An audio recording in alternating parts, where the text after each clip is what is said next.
Olá, bem-vindos ao meu canal no YouTube. Eu sou o professor Leonardo Saraiva, Constituição Federal de 88 é o nosso tema. Chegamos ao artigo 15 da Constituição. Nós vamos falar sobre perda e suspensão dos direitos políticos. Voltando um pouquinho às nossas aulas, nós temos esse grande quadro onde nós falamos sobre os direitos políticos e mencionamos que eles são divididos em direitos políticos positivos e direitos políticos negativos. Nós vimos os positivos, está aí o grande quadro para você, relembrando, e nós vimos que direitos políticos negativos são as restrições. Até menciono novamente, não confundir direito político negativo com capacidade eleitoral passiva. São institutos diferentes, tá? Nós terminamos na aula passada as inelegibilidades e hoje nós vamos mencionar as hipóteses de perda e suspensão. Estamos em direitos políticos negativos, tá? Bom, no artigo 15, nós temos o seguinte: é vedada a cassação de direitos políticos cuja perda ou suspensão só se dará nos casos de: inciso 1º, cancelamento da naturalização por sentença transitada em julgado. Inciso 2º, incapacidade civil absoluta. Inciso 3, condenação criminal transitada em julgado enquanto durarem os seus efeitos. Inciso 4, recusa de cumprir obrigação a todos imposta ou prestação alternativa nos termos do artigo 5º, inciso 8º. Inciso 5, improbidade administrativa nos termos do artigo 37, parágrafo 4º. Muito bem, vou te ensinar agora a responder essa questão quando ela vir cobrada na sua prova. Basicamente, o que você precisa saber para o seu concurso é o seguinte: no artigo 15, é vedada a cassação de direitos políticos. Preste atenção, a Constituição veda a cassação dos direitos políticos. Mas por que muitas pessoas erram essa pergunta em prova? Porque confunde cassação de direitos políticos com cassação de mandato político. Cassação do mandato é possível, mas dos direitos políticos não. Não erre mais essa questão na prova, tá? Para os direitos políticos só pode ocorrer a perda ou suspensão. E a Constituição vai trazer aqui os casos em que isso vai acontecer. Preste atenção, a Constituição não se preocupa em diferenciar quais incisos são perda e quais incisos são hipóteses de suspensão. Então, se a pergunta vir na sua prova, como por exemplo, são hipóteses de perda ou suspensão os casos de, e trouxer os incisos desse rol, você vai marcar de acordo com o texto constitucional. Eu sempre repito aqui no canal, é interessante você aprender a saber resolver questões de prova. Nem sempre aquele que sabe mais é o que vai passar, mas quem tem prática em resolver questão de prova, quem entende a banca, tem uma chance a mais, tem um plus, não é verdade? Então é isso.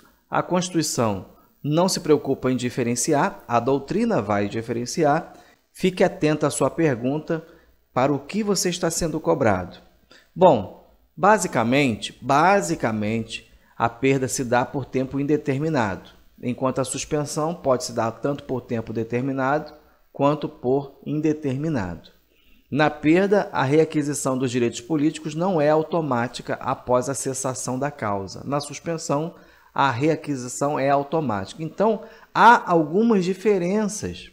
Por isso que é importante saber e por isso que as bancas vão te cobrar quais são as hipóteses de perda e suspensão. Aqui nós temos o seguinte: no inciso 1º, cancelamento da naturalização por sentença transitada em julgado. É uma hipótese de perda ou suspensão? Analisando friamente o inciso 1º, nós vemos o quê? Cancelamento da naturalização. A pessoa deixa de ser brasileiro. Vai ter direitos políticos? Os direitos políticos vão ser suspensos? Claro que não. Vai haver a perda dos direitos políticos. Afinal de contas, a pessoa deixou de ser brasileiro. Essa é muito fácil. Mas fique atento. Por sentença transitada em julgado. A banca sabe que a parte inicial do inciso te dá a resposta. Então, ela mexe na parte final. Tem que ser por sentença transitada em julgado. Sentença transitada em julgado em termos práticos, é a sentença que não cabe mais recurso, só para efeito de entendimento. Nós temos uma aula no canal, vou deixar a playlist aqui do artigo 5º, e nós temos uma aula que fala do trânsito em julgado, tá? Então, marque no seu material, é uma hipótese de perda. Vai marcando, vai por mim. Na hora da prova não vai ser tão fácil, tá? O examinador vai trazer a questão, vai trazer hipóteses parecidas, então você tem que ficar atento. Mas se você souber diferenciar o que é perda e o que é suspensão, você tem grandes chances de acertar a questão de prova, ainda que você não saiba todas as alternativas. No inciso 2º, incapacidade civil absoluta. Preste bastante atenção. A incapacidade civil ela pode ser absoluta ou relativa. Lá no Código Civil, nós vamos ver as hipóteses. Não importa para você aqui em direito constitucional.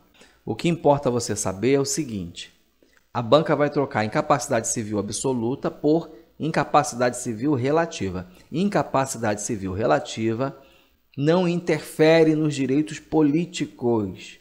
Grave isso. Então, se for o caso de incapacidade civil relativa, nada vai afetar os direitos políticos da pessoa. Agora, se for incapacidade civil absoluta, vai ocorrer a suspensão dos direitos políticos. É isso mesmo, suspensão dos direitos políticos. Por quê? Quando nós vemos a palavra absoluto, nós temos a tendência de fazer o link com a perda, não é verdade? Mas existe incapacidade civil absoluta em que a pessoa se recupera. No caso de uma doença grave, por exemplo, um coma ou algo do tipo, a pessoa se recupera, ela volta a ter os seus direitos políticos que estavam suspensos. Tá? Hipótese de suspensão. Anotou aí no seu material? Vamos ao próximo. Inciso 3º. Condenação criminal transitada em julgado. Condenação. Não é a transação penal. Aquela da Lei 9.099. Outra coisa. Nada tem a ver com a pena. É a condenação criminal transitada em julgado.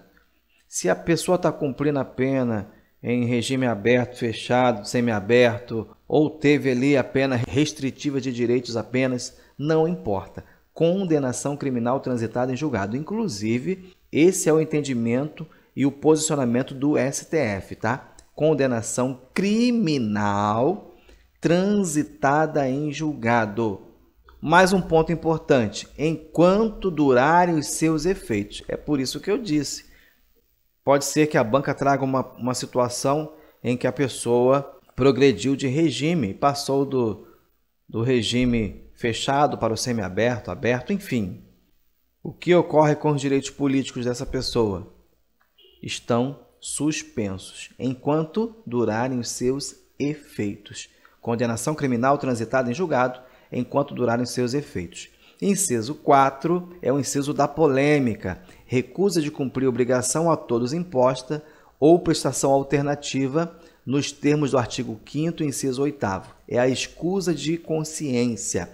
Você que é inscrito no canal, que já vem acompanhando os vídeos, você já assistiu a aula do artigo 5º, inciso 8º. Mas para você que não assistiu, vou deixar até o link na descrição para facilitar. Não deixe de assistir, tá? O estudo do direito constitucional, ele é um todo. E quanto mais você estuda, você forma um grande quebra-cabeça. Você vai montando as peças do quebra-cabeça na sua mente. A sua mente vai criando links, vai criando atalhos e você vai chegar no seu objetivo de forma mais prática.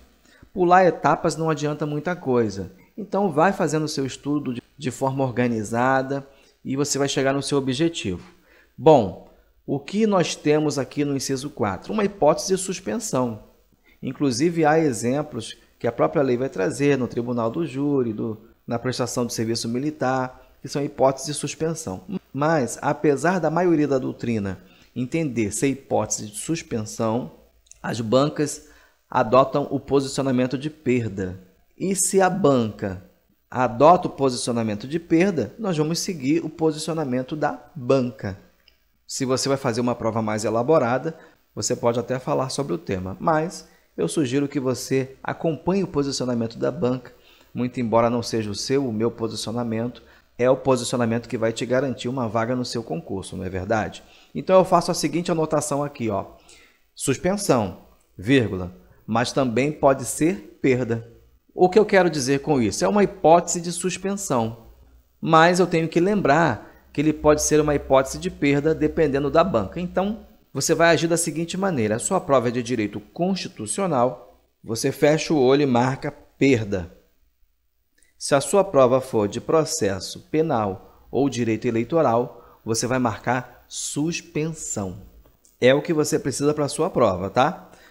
O próximo é o inciso 5, improbidade administrativa, nos termos do artigo 37, parágrafo 4º. Já adianto aqui para você, hipótese de suspensão. E por que eu coloco logo hipótese de suspensão?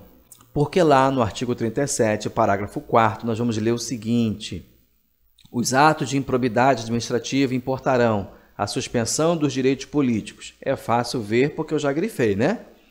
Vírgula, a perda da função pública, vírgula, a indisponibilidade dos bens e o ressarcimento ao erário na forma e gradação previstas em lei, sem prejuízo da ação penal cabível. Então, como acontece a perda do mandato, geralmente as bancas colocam os atos de improbidade administrativa importarão na perda do mandato, na perda dos direitos políticos. Então fica perda do mandato, perda do mandato. Essa repetição leva o candidato a acreditar que é perda dos direitos políticos. Não é perda dos direitos políticos, tá? É hipótese de suspensão dos direitos políticos. Basicamente, para a sua prova, para o seu concurso, é isso que você precisa saber. Anota no teu material e parte para a prova. Vai dar bom. Na próxima aula, artigo 16, princípio da anualidade da lei eleitoral, ou também princípio da anterioridade da lei penal. Chegamos ao fim. Se você gostou, curta, compartilhe, se inscreva no canal e Deus abençoe você.